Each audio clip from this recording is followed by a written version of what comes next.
Welcome to Adventure Classes. Today we will talk about in this lecture Activity Zone.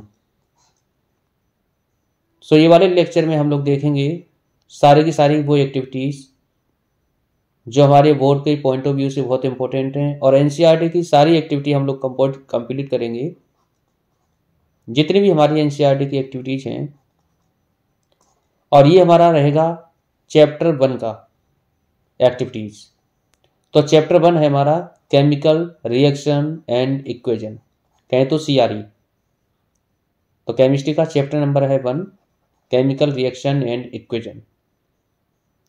तो सारी activities को हम यहाँ से कवर करेंगे और अगर आपको वीडियो पसंद आए तो वीडियो को लाइक शेयर और चैनल को सब्सक्राइब करना ना भूलें। तो सबसे पहली जो एक्टिविटी है वो हमारी है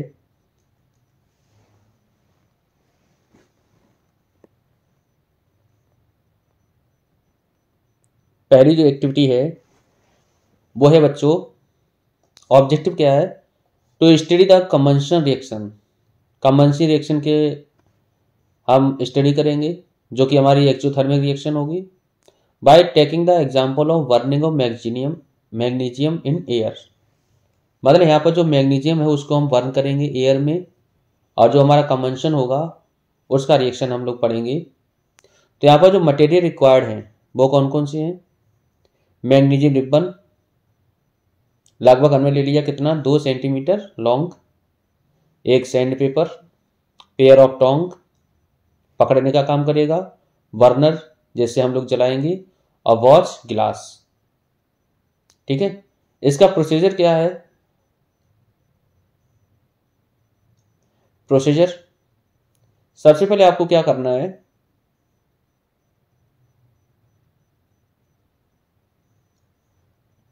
एक पीस लेना है मैग्नीशियम रिबन का जो लगभग 2 सेंटीमीटर लेंथ का होगा और इसे हम रब करेंगे सैंड पेपर से और उसके बाद हम क्या करेंगे, होल्ड करेंगे इसे, पेयर ऑफ टोंग से पकड़ लेंगे, चिमटा से हमने पकड़ लिया, ये हमारे पास मैग्नीशियम रिबन है। इसको जब हम बर्न करेंगे ये हमारे पास बर्नर है, स्पिरिट लैंप वगैरह, स्पिरिट लैंप वगैरह हो गई, और इसको जब हीट करोगे ओवर द फ्लेम के ऊपर से, ठीक है, बर्नर के, तो क्या होगा? तो ये पूरा आपका एक्टिविटी दे रखा है burning of magnesium ribbon in air. तो ये मैग्नीशियम रिबन है, इसको हम बर्न कर रहे हैं बर्नर से फ्लेम के ऊपर। तो ये मैग्नीशियम वाइट ऑक्साइड जो है, वाइट पाउडर है, वो हम क्या कर रहे हैं, वाच ग्लास में इकट्ठा कर रहे हैं। ठीक है, ऑब्जर्वेशन क्या है इसका? ऑब्जर्वेशन तो जो मैग्नीशियम रिबन है वो बर्न कर है with A dazzling in brilliant white flame. तो ये वाइट फ्लेम के साथ जल रहा है और white powder of magnesium oxide को फॉर्मेशन करा रहा है। केमिकल रिएक्शन क्या बनेगी? जो मैग्नीशियम है उसका जब रिएक्शन होगा ऑक्सीजन के साथ जलेगा इन the presence of oxygen air, तो यहाँ से बनेगा मैग्नीशियम ऑक्साइड जो कि वाइट पाउडर होगा और निकलेगी हीट। कंक्लूजन क्या निकला यहाँ से कि जो रिएक्शन हमारी दे रखी है वो हमारी कन्वेंशनल रिएक्शन है, एक्सोथर्मिक रिएक्शन है, यहाँ हीट निकल रही है और evolution of heat and light. ठीक है, तो ऑक्सीडेशन ऑफ मैग्नीशियम अकर, तो यहाँ पर ऑक्सीडेशन हो रहा है क्योंकि ऑक्सीजन का एडिशन हो रहा है। यहाँ से हमारे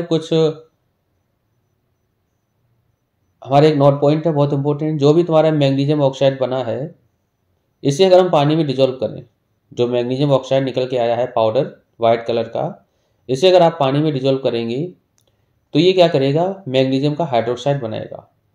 मतलब आपका जो मैग्नीशियम बना है पाउडर, ठीक है, और इसे जब Mg को जब पानी में मिलाओगे तो यहाँ से MgOH का होल ट्वाइस बनेगा। ठीक है, अब ये Mg का होल ट्वाइस जो है वो उसका जो नेचर है वो कैसा होगा, बेसिक होगा। अगर हम लिटमस पेपर से टेस्टिंग कराएंगे तो ये रेड लिटमस को कैसा कर देगा, ब्लू। ठीक है, इससे संबंधित हमारे क्वेश्चन है जैसे conventional reaction is an example of physical change या केमिकल चेंज।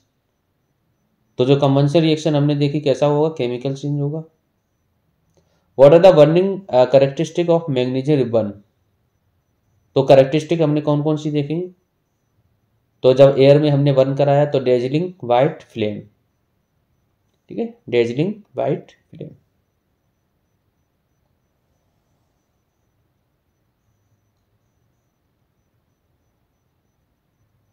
अगला क्वेश्चन है, name the type of reaction between magnesium and oxygen. तो मैग्नीशियम और ऑक्सीजन के बीच में जो रिएक्शन बनी है वो कौन सी टाइप की रिएक्शन है? कॉम्बिनेशन। क्यों? क्योंकि यहाँ पर जो हमारा मैग्नीशियम है उसमें क्या चीज़ हुई थी? एट ऑक्सीजन, ठीक है। तो यहाँ पर क्या बना था? MgO। अब ये कंबाइंड हो गई थी, तो combination reaction. Is the nature of magnesium oxide acidic और बेसिक? तो मैग्नीशियम ऑक्साइड का जो नेचर है वो कैसा होगा? तो मेटल के जितने भी ऑक्साइड होते हैं उनका नेचर होता है बेसिक। तो मैग्नीशियम ऑक्साइड कैसा होगा? बेसिक होगा नेचर में। Burning of magnesium is an exothermic और एंडोथर्मिक रिएक्शन। तो जब हम मैग्नीशियम रिबन को जलाई थी तो यहाँ पर जो रिएक्शन होगी कैसी होगी? एक्सोथर्मिक या फिर एंडोथर्मिक? तो यहाँ पर हीट हमारी निकल रही थी, तो एक्सोथर्मिक रिएक्शन। एक्टिविटी 2 देखते हैं। एक्टिविटी 2 क्या है?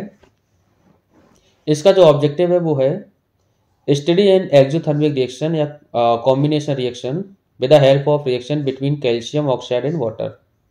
जो कैल्शियम ऑक्साइड है CeO, उसकी रिएक्शन हम कराएंगे पानी के साथ, तो क्या मिलेगा? तो ये दोनों आपस में क्या हो जाएंगे? कंबाइंड हो जाएंगे, और कंबाइंड होने के बाद क्या बनाएंगे? ठीक है, तो मटेरियल रिक्वायर्ड। तो सबसे पहले आपको चाहिए क्विकलाइम, जो कि कैल्शियम ऑक्साइड हम लोग पढ़ते हैं। वाटर, वाटर का मतलब H2O, और बीकर, 2 बीकर आपको चाहिए। एक थर्मोमीटर चाहिए जो कि टेम्परेचर को मेजर करेगा। किसको मेजर करेगा? टेम्परेचर को।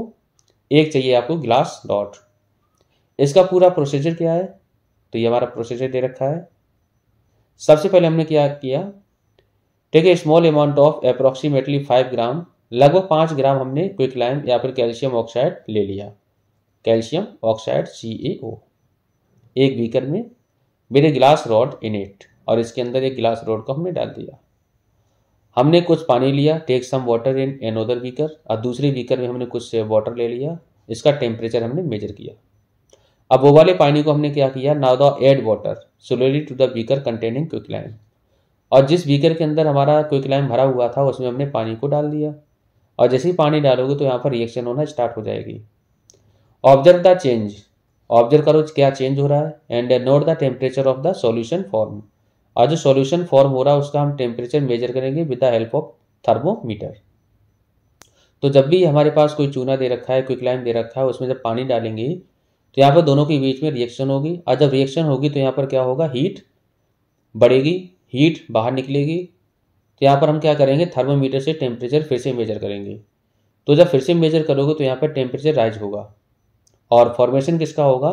तो फॉर्मेशन यहाँ पर होता है सिलेक्ट लाइम। सिलेक्ट लाइम का फॉर्मूला होता है CaOH का होल ट्वाइस, बुझा हुआ चूना।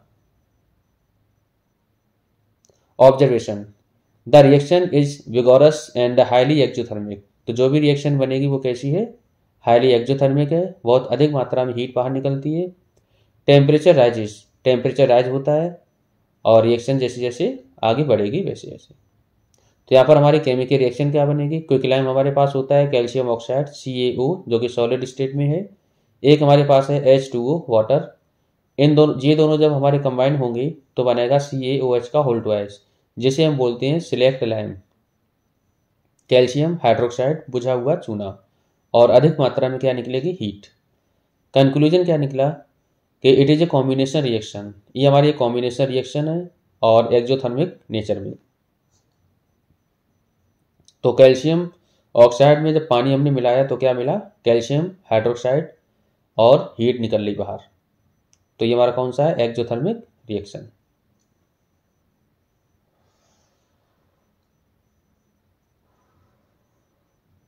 इनसे रिलेटेड, ये वाली एक्टिविटी से रिलेटेड हमारे कुछ क्वेश्चन है। Right the chemical formula of quicklime. तो क्विकलाइम का फॉर्मूला क्या होगा? Calcium oxide. Name the product form when quicklime react with water. जब ये क्विकलाइम रिएक्ट किया पानी के साथ तो आपको मालूम है क्या फॉर्म हुआ था? सिलेक्ट लाइम, CaOH का होल ट्वाइस।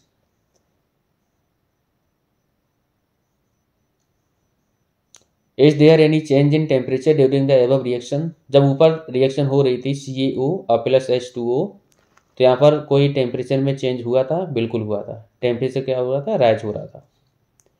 सॉल्यूशन हमारे पास कोई भी दे रखा है, solution of a substance X, तो X सब्सटेंस का कोई भी सॉल्यूशन है और जो कि हमने वाइट वॉशिंग में प्रयोग कर रखा है, तो वो सब्सटेंस का आपका नाम बताना है। तो हमें मालूम है कि सब्सटेंस है और उसका सॉल्यूशन हो। सॉल्यूशन का मतलब क्विकलाइम को जब हमने पानी में डुबोया, ठीक है, तो हमें मिलेगा क्या? बुझा हुआ चूना, जिसका प्रयोग हम कहाँ करते हैं? वाइट वॉशिंग में करते हैं। दीवारों की सफ़ेदी करने में हम लोग इसका प्रयोग करते हैं। Name the compound use to test the evolution of carbon dioxide. अब हमें बताना है कि कार्बन डाइऑक्साइड की हम टेस्टिंग किस तरह से करें। तो जो भी कैल्शियम हाइड्रोक्साइड है CaOH का होल ट्वाइस फ्रेशली प्रिपेयर्ड होता है, इसे हम लाइम वाटर भी बोलते हैं। क्या बोलते हैं बच्चों? Lime water. तो दूसरा नाम होगा लाइम वाटर। तो दोनों नाम सही हैं इसके, लाइम वाटर, क्विकलाइम, सोलेट लाइम, बुझा हुआ चूना। तो इससे लाइम वाटर से हम क्या करेंगे? जब कार्बन डाइऑक्साइड को पास कराते हैं, कार्बन डाइऑक्साइड से पास कराओगे तो आपको CaCO3 मिलेगा, ठीक है, और क्या मिलेगा? वाटर। मतलब जब भी आप क्या करते हैं? सफ़ेदी कर देते हैं, वाइट वॉशिंग करते हैं, तो वाइट वॉशिंग करने के बाद क्या है, कुछ समय के बाद 2 या 3 से 4 दिन के बाद वहाँ पर क्या होती है? एक लेयर बन जाती है बहुत पतली, जो बहुत शाइनिंग होती है, ठीक है, वो कैल्शियम कार्बोनेट की ही होती है। अगला हमारा जो एक्टिविटी है वो क्या है? एक्टिविटी 3, वो है to study the decomposition of ferrous sulphate. बहुत इंपॉर्टेंट है फेरस सल्फेट का डिकम्पोजिशन। तो यहाँ पर जो मटेरियल रिक्वायर्ड होगा वो कौन सा होगा? पहला होगा फेरस सल्फेट, लगभग 2 ग्राम क्रिस्टल। एक बॉइलिंग ट्यूब की जरूरत पड़ेगी, बर्नर की जरूरत पड़ेगी और पेयर ऑफ टोंग, चिमटा की जरूरत पड़ेगी, ठीक है। इसका प्रोसीजर क्या है? तो प्रोसीजर यहाँ जो बना हुआ है, सबसे पहले क्या करना है अपन को? कुछ फेरस सल्फेट को ले लेना है, क्रिस्टल को ले लेना है। तो हमारे पास कोई एक ड्राई टेस्ट ट्यूब है, इसके अंदर हमने फेरस सल्फेट को भर दिया। इसको हम हीट करेंगे, ठीक है, हीट किया और यहाँ पर चेंज देखेंगे। तो फेरस सल्फेट के क्रिस्टल हमने इसके अंदर भर रखे हैं, चिमटा से इसको हमने पकड़ रखा है। तो जब भी हम इसको हीट करेंगे तो पहले क्या होगा, यहाँ से जो भी फेरस सल्फेट होगा, इसके जो वाटर के मॉलिक्यूल होंगे वो हमारे डिकम्पोज हो जाएंगे, अलग हो जाएंगे। अब पानी खत्म होने के बाद क्या होगा, ये हमारा फेरस सल्फेट अब जलना स्टार्ट होगा। जब जलेगा तो हमारे कौन सी गैस निकलेंगी? सल्फर के ऑक्साइड, मतलब SO2 और SO3। और यहाँ पर जो हमारी जो गैस होंगी बहुत ही ज़्यादा बेकार होंगी, ऑर्डर इसका बहुत खराब होगा, ठीक है, स्मेल। तो इसके पास इसे सावधानी से करना है, इसके पास अपने मुंह को नहीं लाना है। ऑब्जर्वेशन क्या है? जब भी हमने ग्रीन कलर का फेरस सल्फेट क्रिस्टल हमने हीट किया, तो जो हमारा फेरस सल्फेट है, ध्यान रखना उसका कलर कैसा होता है? Fe2SO4। तो यहाँ पर बनेगा Fe2SO4 इंटू में 7H2O। तो इसका कलर हमारे पास है ग्रीन। इसको जब हीट करोगे तो ये सबसे पहले वाइट पाउडर में कन्वर्ट होगा, एनहाइड्रस सॉल्ट। मतलब जब हम इसको हीट करेंगे तो बनेगा आपको क्या? FeSO4 केवल बनेगा। उसके बाद जब फर्दर हीट करेंगे तो ये ब्राउन कलर का रेजिड्यू फॉर्म हो जाएगा, ठीक है। और करेक्टरिस्टिक ऑर्डर होगा किसका? सल्फर। तो सल्फर के जब जलेगा तो जाके उसकी स्मेल आएगी। तो यहाँ पर रिएक्शन आपको कुछ इस तरह से देखने को मिलेगी, ठीक है। बात समझ में आ रही है? तो यहाँ पर FeSO4 नहीं होता है, केवल क्या होता है? FeSO4 होता है, ठीक है। तो यहाँ पर केमिकल रिएक्शन क्या है? तो हमारे पास सबसे पहले ग्रीन कलर का क्रिस्टल दे रखा है FeSO4 फेरस सल्फेट। इसको जब हमने बर्न किया तो आपको डर्टी वाइट कलर का क्या मिला? फेरस सल्फेट मिला, FeSO4, और पानी अलग हो गया। अब ये जो हमारा डर्टी वाइट है फेरस सल्फेट, इसको हम क्या करेंगे? फिर से हम हीट करेंगे फर्दर। जब फर्दर हीट करोगे तो हमारा क्या है? फेरिक ऑक्साइड अलग मिल जाएगा ब्राउन कलर का, जो कि रेजिड्यू होगा, और सल्फर के ऑक्साइड निकलेंगे, ठीक है। तो ये बहुत इंपॉर्टेंट केमिकल रिएक्शन है, याद रखना। कंक्लूजन क्या निकला? This reaction is an example of dehydration and thermal decomposition. Dehydration का मतलब है कि यहाँ पर जो पानी है वो क्या हो रहा है? अलग हो रहा है, रिमूव हो रहा है, तो डिहाइड्रेशन। और थर्मल डिकम्पोजिशन, तो हीट करने से क्या ये डिकम्पोज हुआ, तो thermal decomposition. As the crystal first lose water molecule, सबसे पहले इसने क्या किया, अपने वाटर के मॉलिक्यूल को लूज किया हीट करने पे, then break into constituent on heating, उसके बाद ये हीट करने पे टूटने लगा, डिकम्पोज होने लगा और क्या निकाला, SO2 और SO3 का फॉर्मेशन किया। ठीक है, तो ये पूरी कहानी है। अब नीचे देखते हैं, कंक्लूजन देख लिया हम लोगों ने, कुछ इससे रिलेटेड सवाल हैं। What is the formula of crystalline ferrous sulphate? तो क्रिस्टलाइन फेरस सल्फेट का फॉर्मूला है FeSO4 7H2O। What is the other name of hydrated ferrous sulphate? तो हाइड्रेट फेरस सल्फेट का जो कलर है या दूसरा जो नाम होगा वो होगा ग्रीन विट्रियोल। ठीक है, green vitriol. Name the product form when anhydrous ferrous sulphate is heated. Anhydrous का मतलब ये होता है कि उसमें पानी की मात्रा नहीं है। ठीक है, तो जब इसको हम हीट करेंगे तो फेरस सल्फेट क्या करेगा, फेरिक ऑक्साइड को बना देगा और सल्फर के ऑक्साइड को बनाएगा। ठीक है, what is the type of reaction when crystal of ferrous sulphate are heated strongly? तो यहाँ पर थर्मल डिकम्पोजिशन होएगा। What is valency of iron? Iron sulphate की वैलेंसी क्या होगी? तो valency of iron ferrous sulphate +2। ठीक है, Fe+2। अगली एक्टिविटी क्या है? अगली एक्टिविटी हमारे पास है to study the electrolysis of water. Water का इलेक्ट्रोलिसिस देखेंगे। हमारे पास मटेरियल रिक्वायर्ड, ये भी हमारी कौन सी रिएक्शन है? डिकम्पोजिशन रिएक्शन है, लेकिन इलेक्ट्रोलिसिस है, इलेक्ट्रिसिटी हम पास कराएंगे। ठीक है, तो सबसे पहले आपको लेना है प्लास्टिक मग विद 2 होल और कुछ ड्रॉप हमने कंसेंट्रेटेड सल्फ्यूरिक एसिड ले लेना है। 2 ग्रेफाइट रोड ले लेनी है जो कि हमारा इलेक्ट्रोड का काम करेगा। 2 टेस्ट ट्यूब लेनी है, वाटर लेना है, वायर लेनी है और बैटरी लेनी है 6 वोल्ट की। इसका जो प्रोसीजर है वो क्या है? तो प्रोसीजर क्या करना है, सबसे पहले हमने प्लास्टिक मग ले लेना है, उसको ड्रिल करना है, 2 होल करने हैं नीचे और रबर स्टॉपर लगा देने हैं और ग्रेफाइट की 2 हमने रॉड लगा ली जो कि इलेक्ट्रोड का काम करेगा और दोनों इलेक्ट्रोड को हमने 6 वोल्ट बैटरी से कनेक्ट कर देना है वायर की हेल्प से। और उसके बाद क्या करना है, फिल करना है मग को अप टू हाफ, आधी गहराई तक उसको फिल कर देना है और ऐसी एडुलेटेड वाटर, ठीक है, उसमें थोड़ा बहुत एसिड मिला के और इलेक्ट्रोड पूरे डूब जाए इतना हमें पानी भरना है। ठीक है, मग में।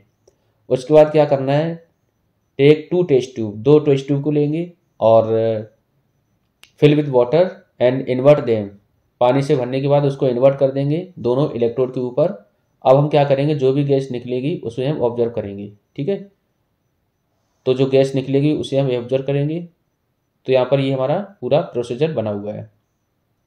ये हमारे पास क्या है, मग है, मग में हमने 2 क्या करे, होल करे। होल करने के बाद यहाँ पर 2 हमने ग्रेफाइट के वो लगा दिए इलेक्ट्रोड, यहाँ पर हमने वायर कनेक्ट कर दिया, 6 वोल्ट की बैटरी हमने लगा दी, ये रबर स्टॉपर है। ठीक है, इसके ऊपर से हमने क्या करा, पानी भर दिया। पानी हमने इतना भरा कि जिससे इलेक्ट्रोड हमारे पूरे डूब जाएं और हमने इन्वर्टेड ग्लास ट्यूब ली, उसको हमने इसके ऊपर लगा दिया पानी भर के। अब क्या करेंगे, जो भी गैस निकलेगी उसे हम ऑब्जर्व करेंगे। ठीक है, तो ये वाले से हमारा निकलेगा हाइड्रोजन गैस, ये वाले से निकलेगी ऑक्सीजन गैस निकलेगी, लेकिन किस मात्रा में निकलेगी इसको भी विशेष आप ध्यान रखेंगे। ठीक है, तो ऑब्जर्वेशन क्या होगा, आफ्टर सम टाइम, कुछ समय के बाद आप देखेंगे कुछ गैस के बबल अराइजिंग होगी, कहाँ, वाटर में, दोनों इलेक्ट्रोड के ऊपर। तो बबल के फॉर्म में गैस का एवोल्यूशन होगा। गैसेस फॉर्म एट 2 इलेक्ट्रोड, दोनों इलेक्ट्रोड पे होगा, gone collecting in the top part, और दूसरे ऊपर जो पार्ट है उसके ऊपर क्या हो जाएगा, कलेक्ट होने लगेगी, जो हमने इनवर्ट टेस्ट ट्यूब कर रखी थी। In 1 test tube 8 cathode, the volume of the gas H2 is double than the other O2 at anode.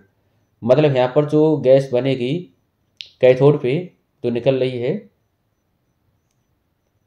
ठीक है, वो डबल होगी H, ठीक है, किसका, हाइड्रोजन का। ठीक है, तो ऑक्सीजन निकल रही है। तो यहाँ पर आप देख पा रहे होंगे जब ये क्या होगा, टूटेगा, तो यहाँ पर हाइड्रोजन जो होगा, हाइड्रोजन वो हमारी डबल मात्रा में निकलेगा वॉल्यूम में, किससे, ऑक्सीजन से। तो यहाँ पर कंक्लूजन क्या निकला कि this reaction is example of decomposition. तो ये वाली जो रिएक्शन हमारी कौन सी है, डिकम्पोजिशन रिएक्शन है।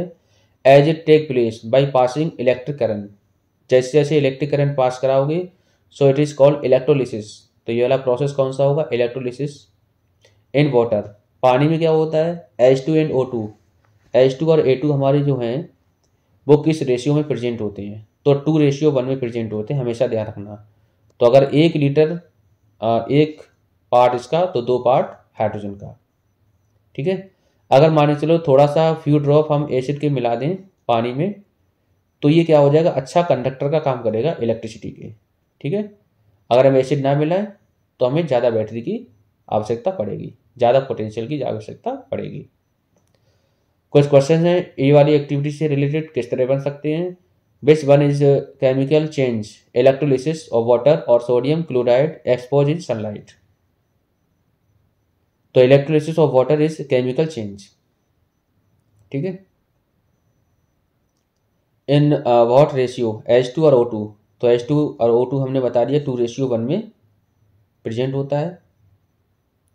Why decomposition reaction of water is called electrolysis. Electrolysis हम क्यों पढ़ते हैं, क्योंकि हम यहाँ पर डिकम्पोजिशन करा रहे हैं, लेकिन किसकी हिसाब से करा रहे हैं, किसका एक्शन करवा रहे हैं, इलेक्ट्रिसिटी का। तो जब भी डिकम्पोजिशन कराने के लिए इलेक्ट्रिसिटी की जरूरत पड़े तो हमारा वो पढ़ेंगे कौन सा, डिकम्पोजिशन रिएक्शन, कौन सा, electrolysis. What conclusion can you draw from electrolysis of water. तो इलेक्ट्रोलिसिस जब वाटर का हो रहा था तो हम लोगों ने देखा कि वाटर ये हमारा है वो क्या है, 2 पार्ट हाइड्रोजन और 1 पार्ट ऑक्सीजन से मिलकर बना हुआ है। इसी तरह से जो फॉर्मूला है वो क्या बना, H2O। Name the gas which burn with pop sound. तो पॉप साउंड के साथ कौन सी गैस बर्न होती है, हाइड्रोजन गैस, याद रखना, ठीक है। तो हाइड्रोजन गैस की अगर टेस्टिंग आपको करनी है तो जो भी बबल निकल ले उसके पास क्या है, जलती हुई कैंडल लेके आ जाओ तो पॉप साउंड के साथ चलेगी। अगली जो हमारी एक्टिविटी है वो है कौन सी, ऑब्जेक्टिव क्या है इसका, to study the effect of sunlight on silver chloride. तो सिल्वर क्लोराइड जो है उसके ऊपर सनलाइट का क्या प्रभाव पड़ेगा। तो यहाँ पर बच्चों ध्यान रखना, जो डिकम्पोजिशन रिएक्शन है, डिकम्पोजिशन रिएक्शन वो हमारी 3 टाइप की होती है। एक होती है थर्मल, ठीक है, दूसरी हमारी होती है इलेक्ट्रोलिसिस,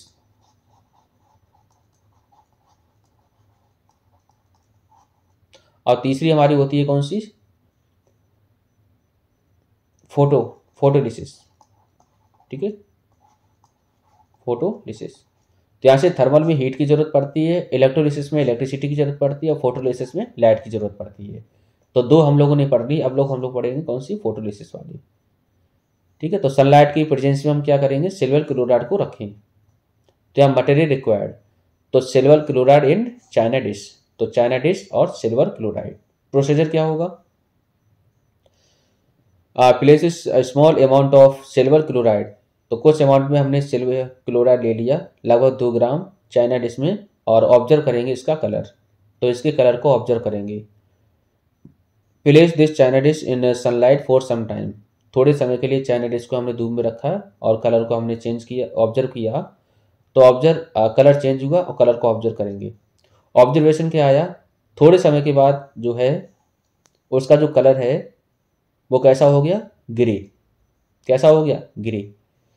तो केमिकल रिएक्शन हमारी बनेगी, जो सिल्वर क्लोराइड है AgCl जिसका कलर था हमारा वाइट, जब इसमें सनलाइट पड़ी तो इसका जो कलर हो गया, डिकम्पोज हो गई पहले तो सिल्वर और क्लोराइड में, और सिल्वर का जो कलर है वो कैसा हो गया, ग्रे, ठीक है, ग्रे। पहले कैसा था, वाइट कलर का। यहाँ से कंक्लूजन क्या निकल रहा है, conclusion, this is a decomposition reaction, ये हमारी एक डिकम्पोजिशन रिएक्शन है, as it take place in the presence of sunlight, जो कि प्रेजेंस किसकी हो रही है, सनलाइट के प्रेजेंस में हो रही है। सो it is also called photolysis या फोटोकेमिकल डिकम्पोजिशन रिएक्शन।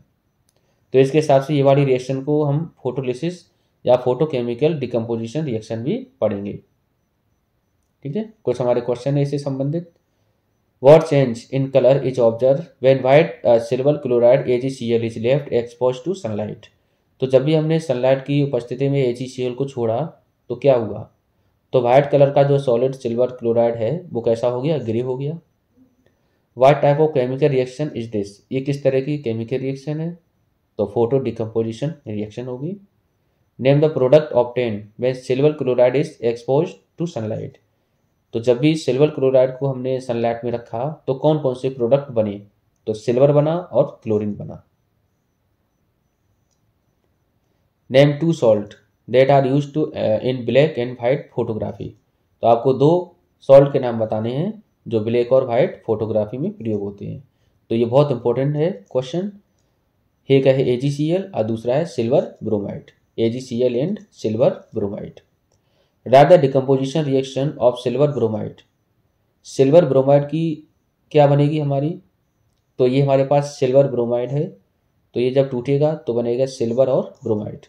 ठीक है, ये भी हमारी कौन सी है, फोटोलिसिस केमिकल रिएक्शन है, डिकम्पोजिशन रिएक्शन। ठीक है, अगली एक्टिविटी हमारे पास है 6, to study the displacement reaction of copper by iron in copper sulphate solution. हमें क्या करना है, जो हमारे पास कॉपर सल्फेट सॉल्यूशन है CuSO4, इसका रिएक्शन हमें कराना है आयरन के साथ। तो हमारा बनेगा क्या, CuSO4 ना, Cu अलग हो जाएगा और FeSO4 अलग बनेगा। ठीक है, तो ये हमारा है डिस्प्लेसमेंट रिएक्शन का एक एग्जांपल, सिंगल डिस्प्लेसमेंट का।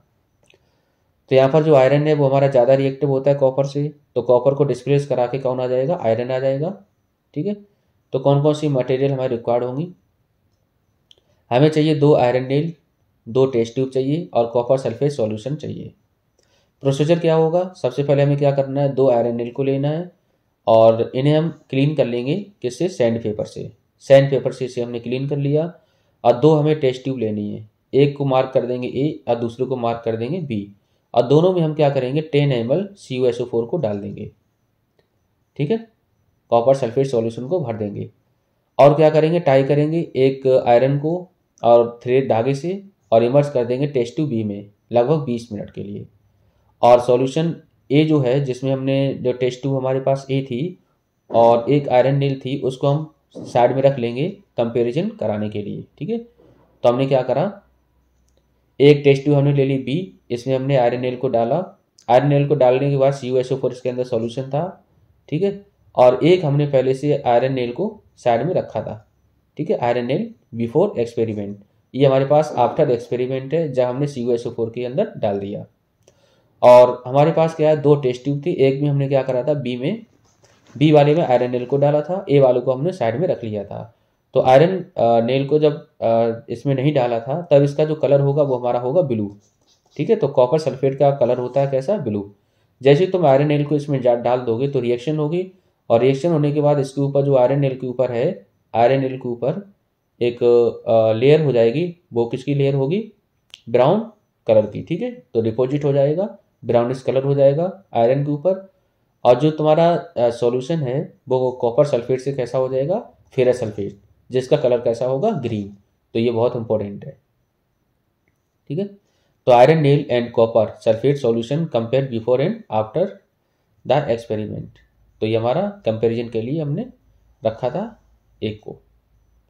केमिकल रिएक्शन क्या बनेगी, ऑब्जर्वेशन। तो यहाँ से जो ब्लू कलर का जो कॉपर सल्फेट सॉल्यूशन था टेस्ट ट्यूब B में, वो हमारा कैसा हो गया, हल्का होने के बाद इसका कलर जो है ब्लू से, A वाले का तो हमारा ब्लू रहेगा, लेकिन जो B वाले का है वो चेंज हो गया। ठीक है, चेंज होने के बाद कैसा होगा, ग्रीन। ठीक है, केमिकल रिएक्शन क्या होगी, आयरन को हमने CuSO4 में डाला तो CuSO4 का कलर ब्लू है। अब क्या होगा, कॉपर हमारा क्या होगा, डिस्प्लेस हो गया, FeSO4 बनेगा, तो फेरस सल्फेट का कलर होता है green colour.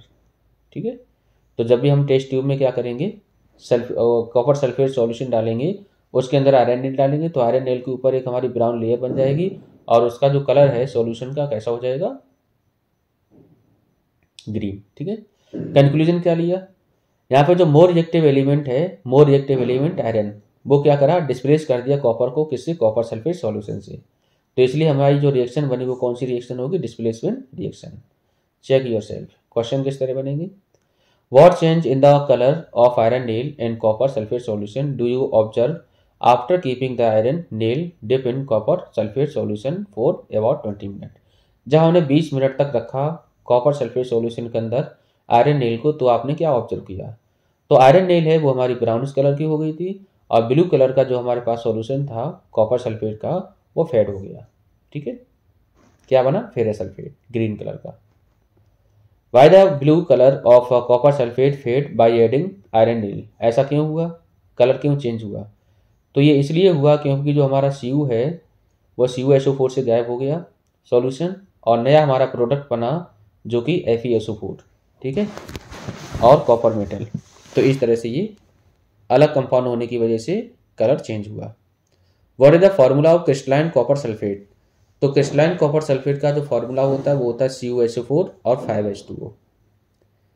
Is it safe to store the solution of iron sulphate in copper vessel?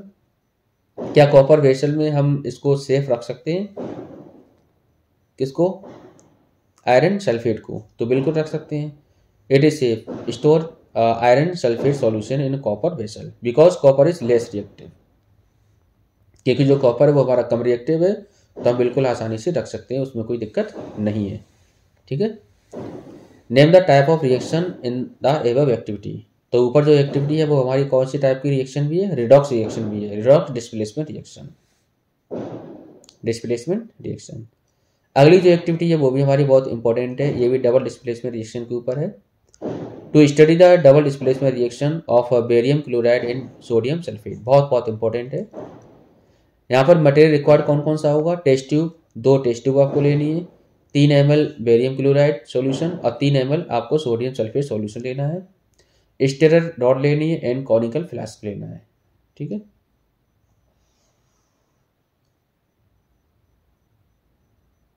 Procedure क्या है?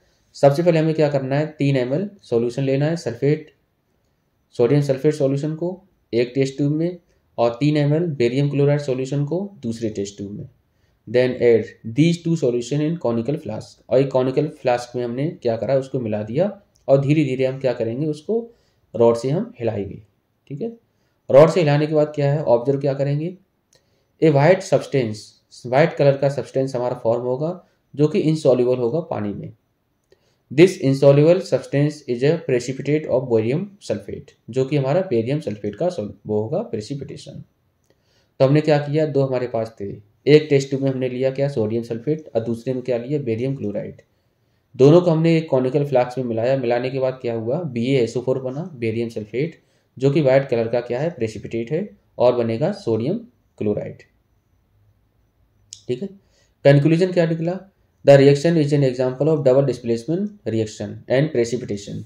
तो ये वाली जो रिएक्शन है वो हमारी डबल डिस्प्लेसमेंट रिएक्शन भी है और प्रेसिपिटेशन का फॉर्मेशन कर रहा है, तो ये रिएक्शन का नाम प्रेसिपिटेशन रिएक्शन भी होगा। अच्छा, डबल डिस्प्लेसमेंट रिएक्शन हम कैसे पहचानेंगे? तो यहाँ पर क्या होता है? जैसे मान के चलो हमारे पास A पॉजिटिव है और B निगेटिव है, प्लस C पॉजिटिव और D निगेटिव, तो यहाँ पर आयन का आपस में एक्सचेंज होता है।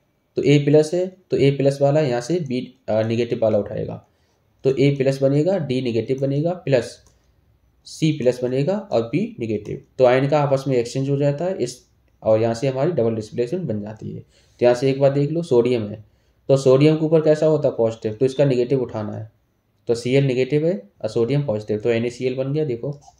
और यहाँ से क्या है? निगेटिव उठाना है, यहाँ से पॉजिटिव उठाना है, तो Ba प्लस होता है, SO4 निगेटिव, तो यहाँ से BaSO4 बन गया। तो डबल डिस्प्लेसमेंट रिएक्शन में क्या होता है? आयन का आपस में एक्सचेंज होता है, ठीक है। कुछ हमारे क्वेश्चन है। Name the reaction in which 2 compound exchange their ions to form 2 new compound. तो यहाँ पर जब आयन का एक्सचेंज होगा आपस में, तो ये वाली रिएक्शन को हम बोलते हैं double displacement reaction. What is the insoluble substance form in which in a reaction between barium chloride and sodium sulphate. तो बेरियम क्लोराइड और सोडियम सल्फेट वाली सॉल्यूशन में जो प्रेसिपिटेट बना था वो हमारा था बेरियम सल्फेट, जो कि कलर था कैसा? White colour.